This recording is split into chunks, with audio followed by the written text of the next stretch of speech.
જે અમને લેટર મળ્યો છે એની અમને જાણ થઈ એટલે હવે અમે તપાસ ચાલુ કરી દીધી છે. એટલા જ અમે માટે ભેગા થયા છીએ અને અમે તપાસ કરશું.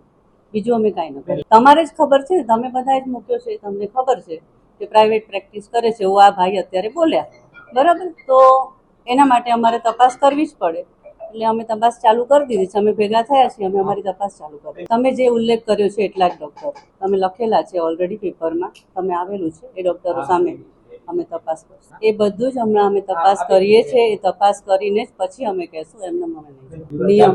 નિયમમાં શું નિયમ, જે ડૉક્ટરો પાસ આઉટ થાય એને એક વર્ષની એસઆરસી હોય છે અને પછી ગવર્મેન્ટ આસિસ્ટન્ટ પ્રોફેસર તરીકે નિમણૂક આપે છે.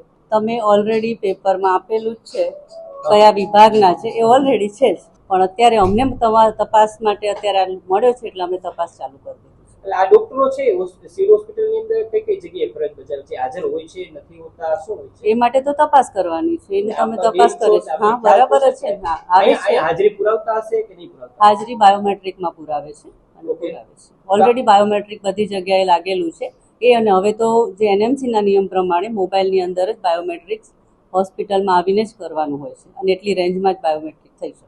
પ્રાથમિક અમારી સામે જે તમે પેપરમાં મૂક્યું છે એ જ મારી સામે આવ્યું છે અને એ પ્રમાણે જ અમે અત્યારે તપાસ કમિટીની નિમણૂક કરવા બેઠા છીએ અને અમે હમણાં જ તપાસ કમિટીની નિમણૂક કરી અને તાત્કાલિક રિપોર્ટ એ નક્કી કરવાનું છે. અત્યારે બાકી છે.